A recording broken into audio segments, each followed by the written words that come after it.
Good morning, everyone. Thank you for coming out today to the Contemporary Issues Adult Sunday School class. We are excited today to talk about the election results from the top on down. We're going to have a good discussion. Yes, and of course, everything is spiritual. So if you wonder why we're talking politics today, everything relates to life and spirit and theology. So that is our connection. We want to, before we get started, welcome any first-time visitors. I don't think we have any today. If you do, raise your hand. And we want to encourage you to sign up for our email list. But without that, let's start right in. Zoomers, welcome, and please mute yourself in the lower left corner of your screen. And we are recording this for future playback. And because we are discussing politics today, as usual, we want to ask everyone to be kind in your comments to both sides. We have folks on both sides of the political aisle and in the middle of the aisle today. And so please show respect for everyone's opinion. Okay. Can I just do an announcement? Yes, and go right ahead, of course. Circle of Faith is meeting Tuesday. Circle of Faith. Gathering space at 7 o'clock in the evening to stuff stockings. We're going to distribute them to the East Food Bank or Market Center. And we do it every year since Christy Boyle did that years ago. We just have taken it on and I've done it for years. Even if you aren't members, you're welcome. And don't feel that you have to bring any donations. We usually have quite a bit, but it can always be the extra help. So if you need more info, see me after class. So 7 o'clock Tuesday in the gathering space. 7 Tuesday in the gathering space. Okay, Frank. Yeah. Short announcement, I signed off on 4 election watchers. It's totally uneventful.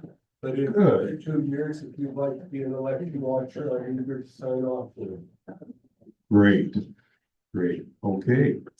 And we are having a Christmas party on December 12th. And you're in the gathering space, and any of you are invited, of course, no RSVP, just come for dinner and trivia and a good time. There's some more chairs in the front and up here on the side next to me. If anybody's coming in, please help them come on in. Okay. Yes. Well, today, Ron and I are going to share the presentation. Ron's going to talk a little about where the votes came from for the presidential race and why it happened. And then we will discuss after that, Ron, take some time and discuss what he's presented and our feelings. And then after that, I will share a little about some of the local races and the ballot questions. Some interesting things went on there too, of course. So with that, okay, let me hit share screen here so our Zoomers can see this. Ron, and we have some slides for Ron to present. How many ever read Mad Magazine as a kid? Anybody? Yeah. Okay. There is one of the, on our first slide, there's a opening one. There's a classic Alfred Newman poster. I recall first seeing this or some version of it in 5th or 6th grade. So he's been around a while. Let's see if we can get things going. Yeah. And it said on the poster, America's on the brink of ruin. Let him finish the job. Alfred E. Newman for president. Yes. All right, next one. Okay. At the federal level and the Senate level, the graph on the chart on the left is the states that went one way or the other for the 2 candidates. And Arizona has now been called. So Trump came in at 312, Kamala came in at 226. But once again, we see the very diverse split of our nation in terms of which states go which direction. And of course, most felt the election would be decided in the upper Midwest, Michigan, Wisconsin, Pennsylvania, a so-called blue wall that didn't hold so well. Although it was still close in those states. Trump won all 7 swing states, right? That is correct, absolutely. And interestingly enough, over there on the Senate side, we knew going in that the Senate was almost an impossibility for the Democratic Party to hold because there were an incredible number of Democratic senators up for reelection, and many of them in states that they really didn't have much a chance. One thing we are seeing in the Senate in American politics, 20 years ago, there were a lot of states that were mostly blue or mostly red who would have one senator from each party. Colorado was that way during, I think, the 1990s, the 2000s. It would have one Democrat, one Republican, and yet the state as a whole would go one way or the other. But that has changed now such that there are very, very few states left that have a split.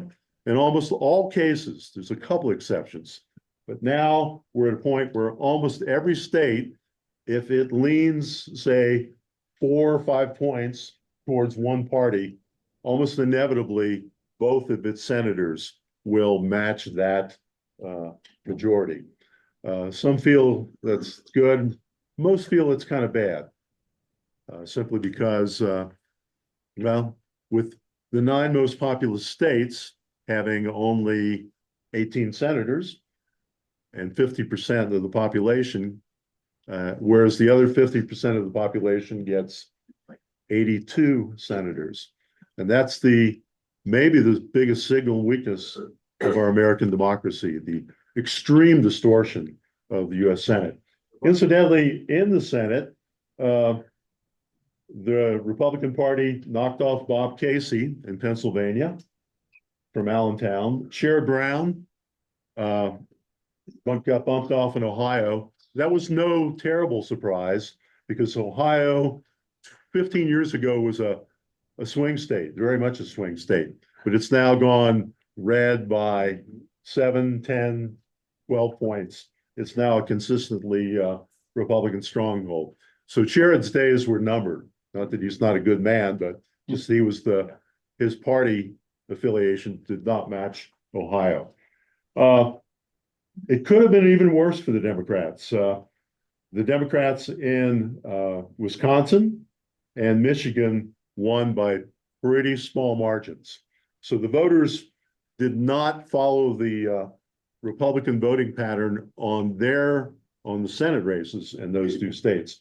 So Tammy Baldwin still won there in Wisconsin, and Ms. Slotkin won in Michigan. So with just a little bit of variation, the Republican Party could have 56 or 57 Senate seats as we meet here this morning. Ruben Gallego did win the race in Arizona as a Democrat, knocking off Kari Lake. But again, from a Democratic perspective, it could have been a whole lot worse than it was. So next slide. How about good old Colorado? Well, Colorado has definitely become a pretty blue state. And this shows, of course, all the population, a huge proportion of the population is along the Front Range. But we can see shades of red, shades of blue, shades of pink and light blue. But the Democratic Party did very well. In fact, in Saturday's paper, there was the article, "Why did Colorado remain so blue?" Because Colorado did stay right with the Democratic Party in terms of virtually all its voting, in terms of percentages and stuff. And that's a topic in and of itself. But Boebert won, didn't she? Boebert won, yes, but the district, that was no surprise. Although Boebert did not carry Douglas County. Yeah. So, and she did not get anywhere near the percentage that one might have expected. It was like 51-48. I think we've got the numbers coming for up. that, So, for both. but there's how Colorado runs, and you can see the Eastern Plains are solid Republican, but the Front Range, going up from Arapahoe County, Adams, and on up to the border is pretty solid dominantly Republican. Douglas County is also becoming more and more. Arapahoe County and Douglas County are pretty solid Democrat right now. Okay, next slide. I'm sorry, I meant to say Jefferson. Jefferson, yeah. Yeah. Okay. Yeah, there are the results for the presidential election in Arapahoe, Douglas, and Jefferson. Is there anybody in this class that's not in one of those three counties? Jefferson, Douglas, or Arapahoe? Okay, so the presidential results, Kamala won Arapahoe County by almost 60% to 38%. In Douglas, it's getting closer.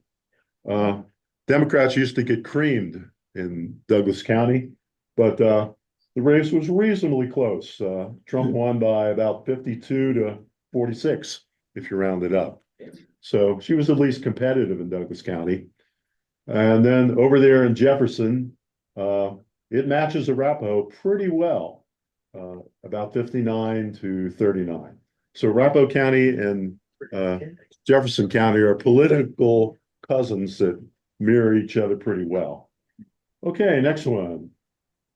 The good old congressional representatives. Jason Crow won easily with about 60%. And then, of course, Lauren Boebert won, and the numbers I've got there. 53, yeah. There's still some outstanding ballots coming in Colorado. The numbers will change just a tad. Next one. Brittany Pedersen won. She's got the Lakewood area, and she won handily. And of course, the one we're all watching, and we don't know the results on, is there where Caraveo is running against Evans, and that's switching almost daily. And there's still 20,000 votes to count or something. Really? And that really is going to come down to where are those outstanding votes. I think Friday, Weld County, which is the Republican stronghold of that district, dumped a lot of votes into the final tally and put Evans ahead. So now it remains to be seen, where are the balance of votes? Can Caraveo catch him with the outstanding votes that remain in her home county? Ron, are they gonna do a recall on that? Or I'm not a recall, but I mean a revote? A recount of the vote. Well, they won't know until they get a total. As it is right now. But if it's so close by some number, the loser can legally call for a recount. Yeah. Although realistically, if you look at the history of recounts across the whole country, very, very seldom do they see any significant swing in a recount. The recount almost always comes in right on. If you're losing by 7 votes or 15 votes, yeah, maybe. But if you're beat by, I'd say, in any congressional district here, if you've lost by 300 votes, the recount's not gonna change it. So we'll see what happens there. Okay. Let's see, other districts, districts 1 and 2, of course, Diana DeGette won handily, and Joe Neguse, who most people don't know, represents Boulder and a large area around that. I incidentally got to meet Joe Neguse and Brittany Pedersen and spent a little time with him several years ago. Brittany Pedersen was not in Congress. She was running as a Colorado state representative. And to try to flip her out of her seat, some folks says, let's do a recall on her. No reason for it, just let's try to knock her out of that seat.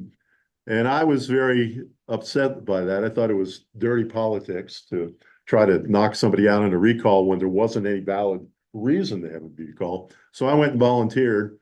And so Joe Neguse showed up to help knock on doors. I was there knocking on some doors with him. And of course, I got to meet Brittany. I also met Brittany at a Guns in Wash Park at a rally on guns and drug addiction issues. And had a good chance to talk one-on-one with her about the issues of drug addiction. She had in her family, her mom was had difficulties with heroin, quite frankly. So that was an interesting discussion. Next one. Okay. Other state representatives, this is now down at the state level. There were two people in this area running for election. In House District 38, which I reside in there in Arapahoe County, Gretchen Ryden defeated Jeff Patty by, I think, what, about 54-46. And of course, Gretchen is a Littleton City Councilman, but she's the Democrat who will take over for David Ortiz, the former representative. And then down in our county, we had good old Bob Marshall, who spoke with us just, what, 2 weeks ago? Yeah. And there was real question, would Bob be able to win? Because his Democratic stamp does not match the registration numbers of his district. More red district, Yeah, but 151-48, he won. very close. And I think that's also a fortune-telling thing, saying that particularly the northern part of Douglas County, I think is going to move more and more towards an equal balance as the years go by. Okay. What do I know? We'll see. Okay. From the article, did anybody see the article we passed out today? Yeah. This was in the Denver Post, and this was published the weekend before the election, just last weekend. And it had some interesting observations of some of the difficulties the Democratic Party was going to be facing going into this election. And many of them certainly proved to be very true. So it's a good article. It's worth looking at. But some of the things, a few things pulled out of that article. Number one, if we look at nationally, what's happening in national politics, and we find that the ruling parties in Britain, Germany, Italy, Australia, Japan, all lost power in the last couple of years. And of course, Trump himself lost in 2020. So I think we can say the world is in a changing flux, and voters are, it's almost like every election, throw them out. What did Mark Twain say? Politicians are like diapers. They need to be changed often, and often for the same reason. People are unhappy around the world with the status quo. Yeah, and even Obama ran on change. Hope and change. And I think there's a tendency, the populace now is not happy with the way things are going, but in a way they have expectations that a political leader can turn around and drastically turn back the dial on a lot of things that are out of their control. Yeah. They've said in Black America, there's a lot of Americans of color who felt really good about Obama for good reason. But they were disappointed that he couldn't turn the world on a dime and totally erase all the racial problems of America. Like the magic fairy from Peter Pan, just touching Tinkerbell. And I think in the public, there's a bit of that Tinkerbell expectation. And if we look at some of the things coming up in the world right now, certainly the climate change, it's happening. That's bringing drought. We had an article last week we passed out on what it's doing to agriculture. No president can change what climate change is doing to agriculture. They can do a few things, but yeah. So, okay. Other things that are moving along, France, of course, with Macron, I maybe misspelled, his party is having struggles. And Trudeau, who's a liberal from Canada, there's worry that he may possibly be put up for election and may be toppled. Again, this unrest that's all over the world. The book there was a book we did a lesson on called The Age of the Strong Man, and it had chapters on several strong men in the world that have come up and are on the scene right now. And this is the chapter on Donald Trump, and I'll pass it around. But it's a book worth reading because it looks at the strongman concept and how it's come into play in many, many nations of the world. Okay. Particularly among the young and lower income groups, there's been an erosion of purchasing power, savings, and housing affordability. So there's a lot of young Americans that have just come out of college or just come out of high school, and they're finding that housing is incredibly expensive, particularly here in Denver. They're finding that the dream job of the 50s, where the guy went up the street with his lunchbox to the steel mill and had a good union paying job that paid him bukus of money for his steel mill work, and that a lot of the smokestack industry and heavy industry is gone. I know they did a documentary on Wisconsin in Milwaukee, and one lady was saying she had a job in the 60s with Briggs and Stratton. How many remember Briggs and Stratton motors on their lawnmower? Yeah. And I think they're almost gone. And that's an example of many, many heavy industry. So that just simply aren't hiring many regular people without advanced degrees. Okay. In party identification, there are now slightly more, it's close, Republicans registered than Democrats. And the Republicans in polling pulled ahead on economic policy, strong leadership, immigration, energy, and crime. The Democrats pulled ahead on abortion and democracy. Do you have numbers on the overall numbers of registration? Is that down even though the proportion to Republican, Democrat may have? I would have to get the numbers. Okay. It varied by state and by region. What about also the number of people that are registered that actually voted? I'm always curious about that. I expected a big change in Arapahoe County, and I could find out about Arapahoe in one of the other counties, but I think that's really important to know. Yeah, I think voting percentage was good this year, but I don't think it was as high as it was not as high as it was in 2020. It was down some. Yeah. It wasn't dismal, but it was not nearly as high. Yeah, when people aren't voting, like, Mhm. they're even registered and they don't vote. That's really a Yeah. sad thing about our United States as a whole. Okay, all right. 64%. Okay, I'll have to say this is I'm gonna quote a little German here. Das macht nichts in German means it doesn't matter. And if I will go to my cremation, that's what I prefer, never understanding the quote, the first bullet there. How does a man with so many character flaws, felony convictions, and indictments become so popular and get away with almost anything? And why do so many evangelical Christians consider him almost an instrument of God? And then finally, how is he able to sell so many lies and even build a following on those?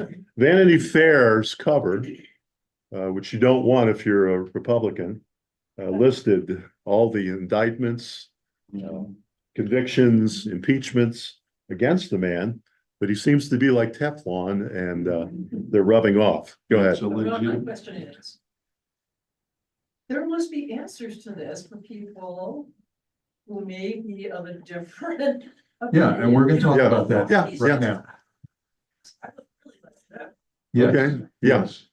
And we're bringing this up because it is on the question of a lot of people's minds and really want to understand. Where's the value? So The let simple me- question is they get some, one thing maybe. Yes, Don, I will just share with you real quick. I have one sibling, a brother in Kansas City, and he's a Trump voter. And he says he wishes, of course, that Trump was a better person, but the policies matter more than personality. And you have to set it, in his view, you have to set aside the flaws of the candidate, as we do with both parties. And Trump represents all of the good things that the conservatives want to achieve.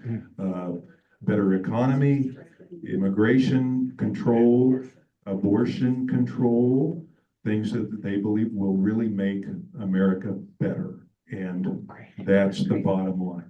I want to give a chance to our folks here who are Trump supporters to say something about why they support, if they are comfortable. So now is your chance. Frank, go right ahead. Casual Trump supporter, I vote for myself when I can. Casual Trump supporter. Okay.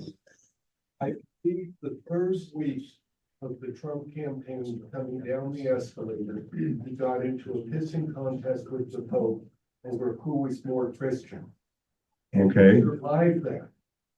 And if you can explain that to me, I'll be grateful too. But the man has been Teflon the entire The Teflon Don. Entire life, yeah, entire life. whole life. He pulls it off. It's a miracle. Okay. Would anybody like to comment on that? Okay, for Zoomers, also, I want to give our Zoomers a chance to weigh on this because it is a question many liberal Christians have, because many start from the position, as I do, that trying to overturn a fair election was a disqualifier. Right from that point, Yes. I was lost with Trump. But I understand the conservative, I try to understand the conservative point of view, and I see where they are coming from. Who had their hand up?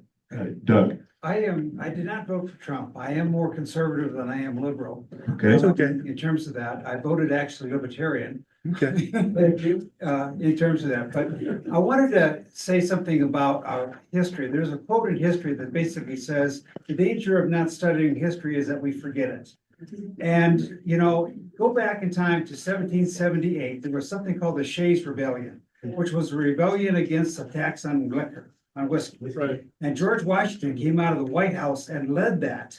And they met on the battlefield, but they did not fire a shot. But the point is that he incited a revolution, more or less, a small one, at a short time after our major revolution. And I think what I'm trying to say is that we forget the turmoil that existed in our history.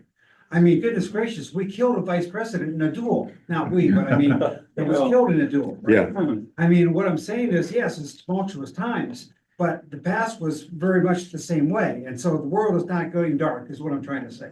Okay. Well, I think the resume seems to be more impressive. The greater the center, the greater the capacity to bring about the greater sin, which is the woke left and everything that represents. Remember, Nixon, with his dual nature, was still very effective in cracking the wall with China. So he has a better and stronger resume for bringing down the far left as they perceive it. Okay. Point. Tom, go Tom? ahead. Like others, I've been trying to understand this as well. David Brooks had an article, I thought, 2 or 3 days ago, voters to elites. You can see me now. Voters what? Voters to elites. Do you see me now? It's an article by David Brooks in the New Okay. York Times. I thought it was very helpful to get to understand some of what we're grappling with. Okay. David Brooks. he's a good We'll one. look that up. Yes, Christine. I don't understand how Trump with Elon Musk and Peter Thiel cannot be considered elites. I mean, they're the billionaires, and yet the Democrats are guilty of going to the elites, but who are the elites now? I mean, who's really gonna run the country? Billionaires, CEOs, and tech, expertise. It's not the people. I mean, us people, the common man, I'll put it this way. One of the ironies that these billionaires are appealing to the working class people with a message about elites. How do we understand that? Frank, one more, and then I want to read something to you just real quick. I have distant memories that during the Obama administration, one of the taglines was, "We care that you care." And I think both Trump and Elon Musk are projecting far more care than is being heard by By Democrats? Democrats Mhm. that are just in office, milking the cow. Okay, I want to read to you, Susie, just a second. I want to read just a little bit of highlights from Robert Reich, the Obama era cabinet member who is a analyst now. And so remember, this is coming from a Democrat. He says, these are the lessons from the 2024 election. According to exit polls, which are often more accurate than pre-polling, because you're talking to people who actually voted. He says, exit polls showed Americans voted mainly on the economy, and this reflected also their class and their level of education. While the economy improved over the last 2 years, according to many economic measures, most Americans without college degrees, that's the majority, have not felt the economic relief. In fact, most Americans have not felt improvement for 4 decades, and their jobs have grown less secure. The median wage is of the bottom 90% is stuck where it's been since the 1990s. Most of the economic gains have gone to the top, and the Democrats have not helped turn that around. While the Republicans have steadily cut taxes on the wealthy, the Democrats have not helped the working class as much as they thought. Democrats have let corporations bust unions in some cases, slash payrolls, bailed out Wall Street, and done other things that have not helped the working class, and that's where they lost this election. Democrats have also welcomed big money into their campaigns and rigged the market in favor of big corporations and the wealthy. The Republican Party is worse, in Rice's opinion, but it says it's on the side of the working class and is showing things, taking actions that will help the working class. If Republicans gain control of the House also, they'll have complete control of the federal government, and they promise to do things that continually will help the economy. Democratic Party should use this inflection point to shift ground from being a party of well-off college graduates and corporations and never-Trumpers to an anti-establishment party ready to shake up the system on behalf of the vast majority of Americans. That's what people saw in the Republican Party this time, and that was the appeal, according to Robert Reich, a Democrat. Okay, next slide. Next slide. Yeah, I think we're.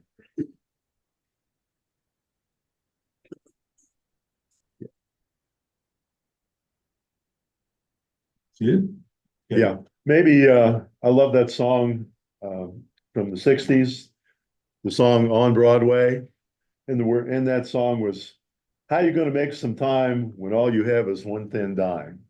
Remember that? I don't think nobody remembers the song On Broadway, but at any rate, I think particularly, they say with young white males, they're going into a world that's a whole lot different than they faced 40 years ago.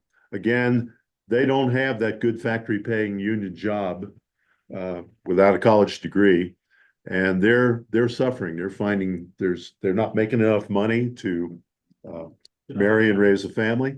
In fact, right now, in the 20-year-old bracket in the United States, between age 20 and 30, there are more males unmarried than married. They're not getting married. Now, whether there's other reasons, but financial is one of the reasons. It's not the only reason. So there's a lot of frustration there.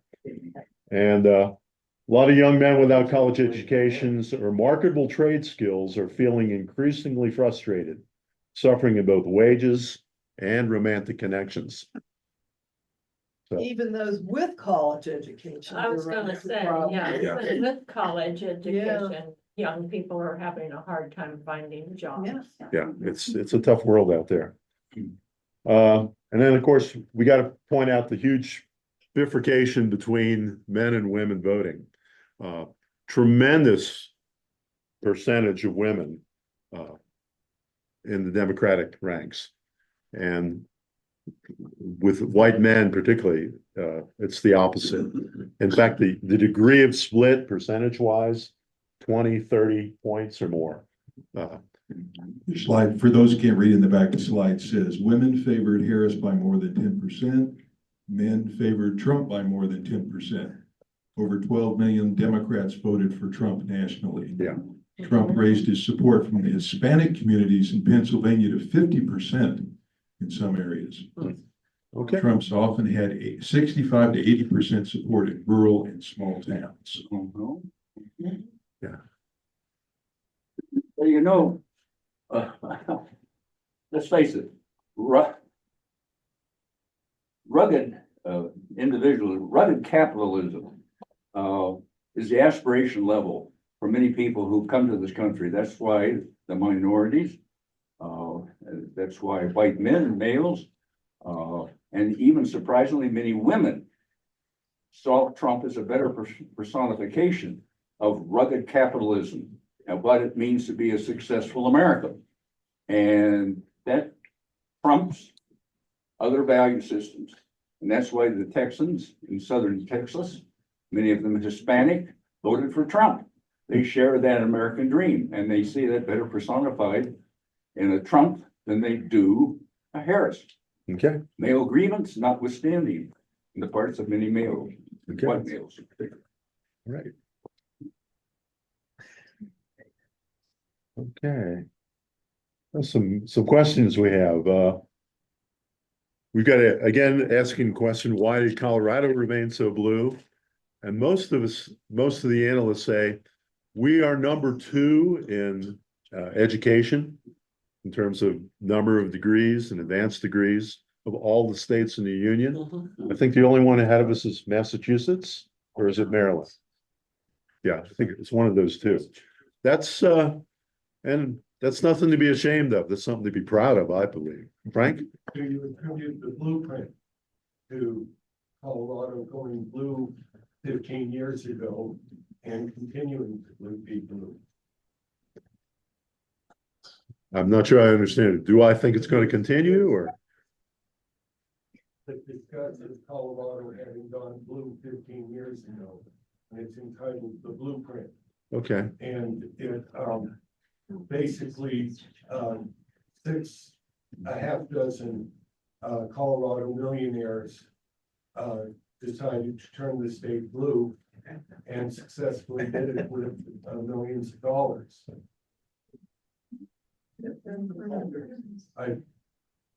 Am I the only one that's aware of the blueprint? Has anyone else heard of the phrase the blueprint? 1, 2, 3, okay, we're okay, in the minority. okay. Sorry to disturb you. That's okay. No, that's okay. It's a good question. I forgot to go back to Susie. If you still had a question, Susie, from before. I go for Lockheed Martin. Okay, They're all on Zoom, but she's here and they're in Fort Worth, her whole team and everything. Got it. And she said to me, oh, I knew this was gonna happen. She said, because of the people that she works with, she says it's all men. And that's the way the country's going. And she said, you live in a bubble, mother.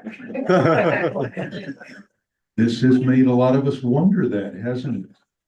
Then she said that, you're like, we're living in a bubble of everything's fine for us. And she said, everything isn't fine for these other people that she's working with.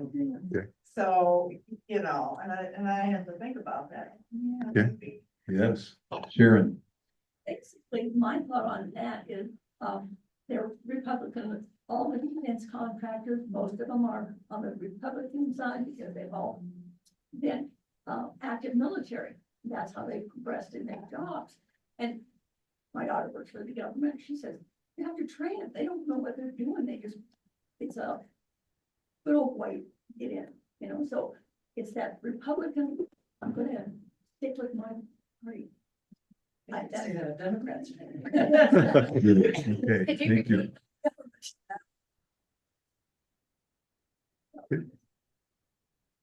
They also say Colorado ranks lower on religiosity, church attendance and those factors.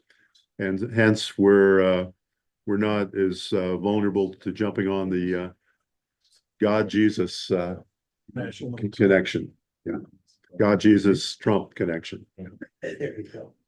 Okay, now that we're into discussion period here, I want to give our Zoomers a chance to weigh in. If you have any comment or question, what did you think about the results? What are your concerns?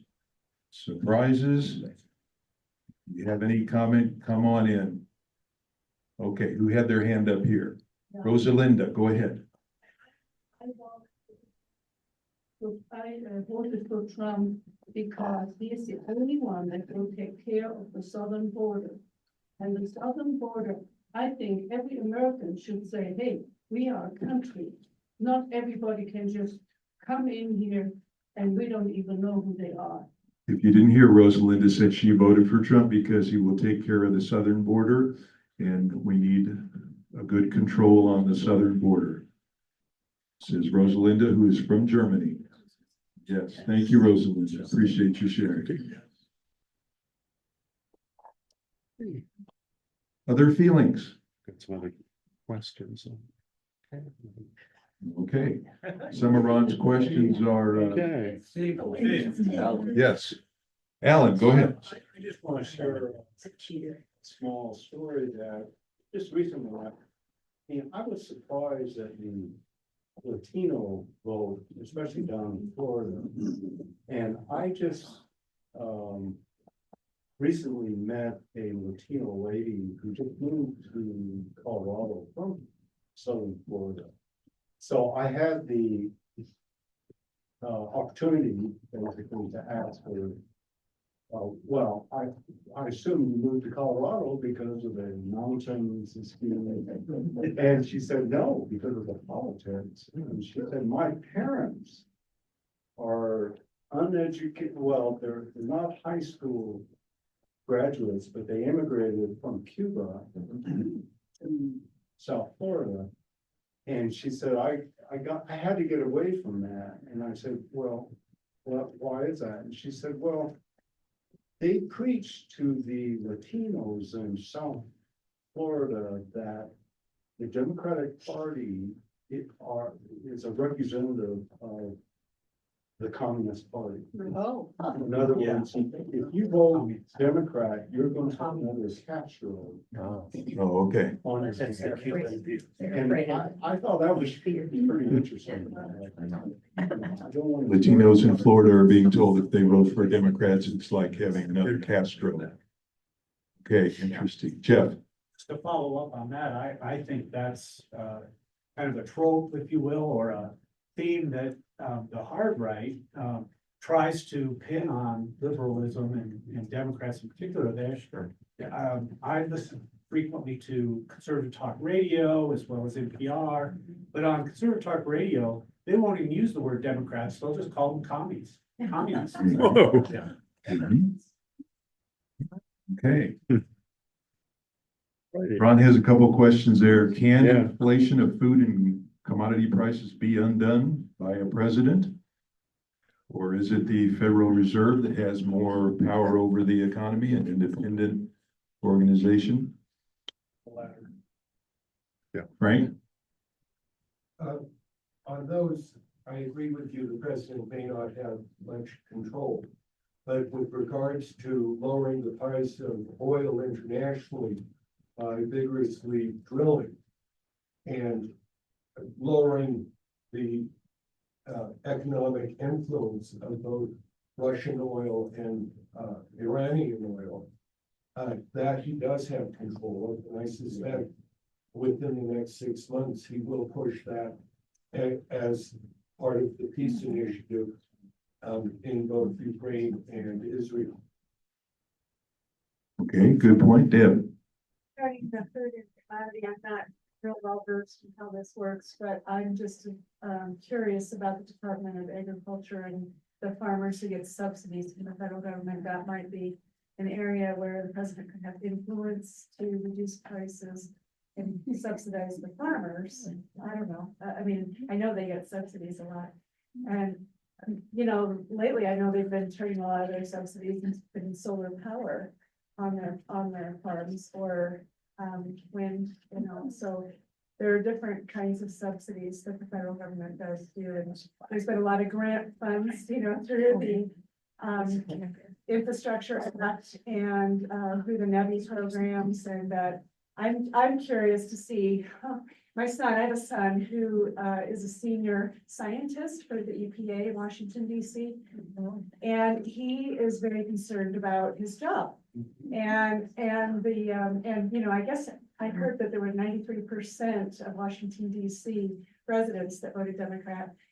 And so he lives next to the Smithsonian Zoo, and, you know, he called me and he was pretty shook up, you know, this week, and I had reached out to him, and, you know, I'm concerned about what he can do and how he can influence all of this legislation for, you know, our renewable energy programs that are, I've been very active also in supporting that in my business, but I just. think Especially it's- with it's really. Republicans holding the House and Senate, they may have a lot of legislative power.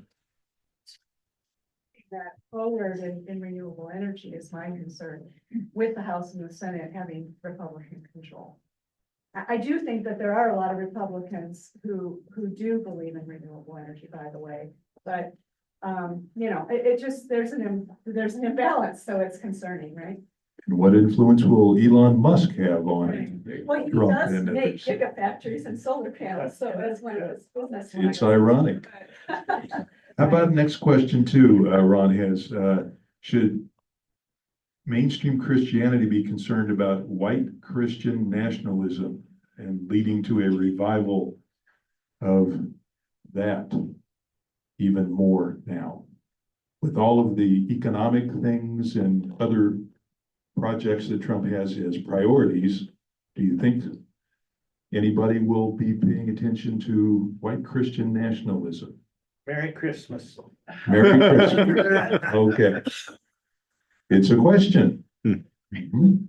You could say that. Yes, again Jeff. now. One thing, and this is just maybe my opinion, I think, you know, Christian churches like ours should be more vocal about that and not letting that group kind of co-opt all of Christianity.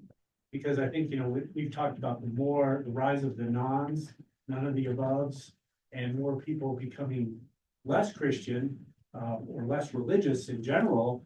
I mean, if that's a concern, it might be because people are turned off by that version of Christianity, you know, Christian nationalists as being bad, and you have people that are not counterbalancing that with a better version of Christianity. Yes, go right ahead. I really wonder how much gender and race played out in terms of, you know, you saw so many white males basically you know, vote the Trump route, uneducated, so forth.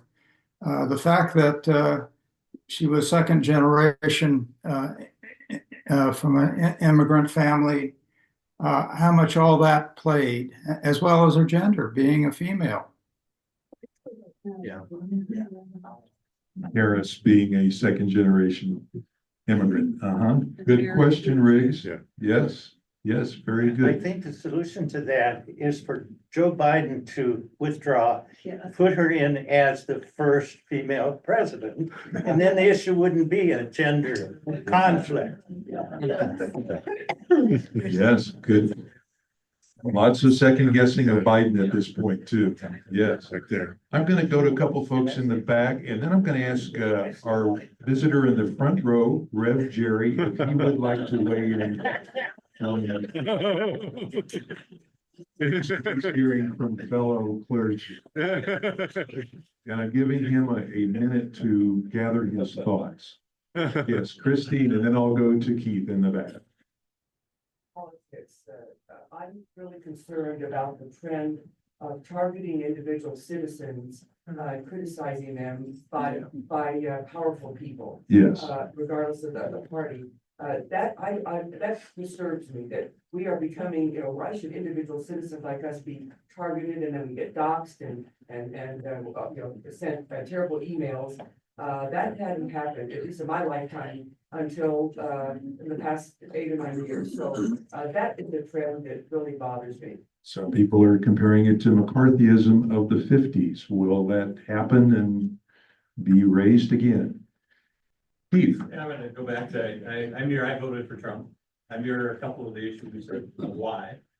Border economy, a few things, but the communism comments, I go back to and say, I find it interesting that the Democrats say, oh, if Trump gets in, our democracy is gone and, you know, it's bad. And yet, who is the party who, in my opinion, lied to us for years about the ability of our president? And all of a sudden realized that he's not fit to run again after their primaries, before their convention. So not one primary voter in the country voted for Kamala Harris. And yet somehow circumventing that democratic process, she's the candidate. In my opinion, a DEI hire that they thought, oh my goodness, a black woman will be a bunch of votes for that. Mhm. I think they found out that people are brighter than that. And they circumvented the democratic process, yet they think Trump was gonna do that. He would have done it 4 years ago. Gotcha. Thank you, Keith. And let me read one quick, a posting I saw. The Trump effect, 72 hours after winning the 2024 election. First female chief of staff appointed. New York City to stop giving debit cards to illegals. US companies bringing production home. Stock market hitting all-time highs. My IRA likes that. Bitcoin hitting all-time highs. Newest micro caravan in Mexico broken up. Qatar agrees to evict Hamas leaders. Hamas wants immediate end to war. Taliban claims to want new chapter. China wants peaceful Okay, Keith. coexistence. Russia We got ready the to idea. to the US.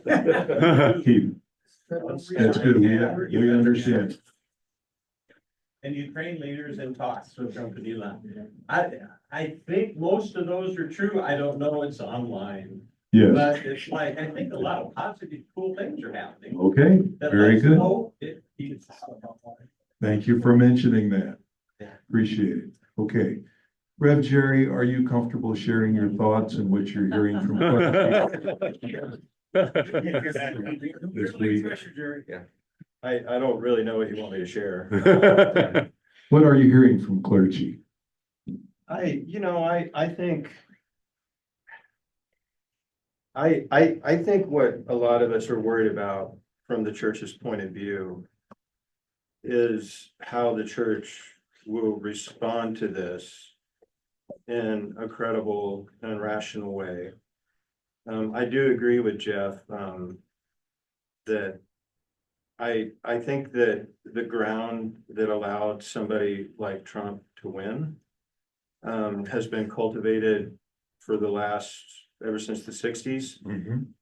Within the religious circles. I mean, you can go way back to the 60s and 70s and look at the rise of evangelical movements that they put a heavy masculinity on Christianity, and even here in Colorado with big megachurches having influence over the Air Force Academy. And I think all of that movement has laid this groundwork. I do agree with Mark that whatever we were doing yesterday is not going to stop what we're doing tomorrow. Yes. I mean, I have 3 daughters, so I'm biased, okay? And I've got a lot of feelings about some of the policies that are put forth or suggested where women are concerned. Because I have daughters that are living this reality, and I think we should listen to young women between the ages of 18 and 30 more. And I also, coming from the secular world, look,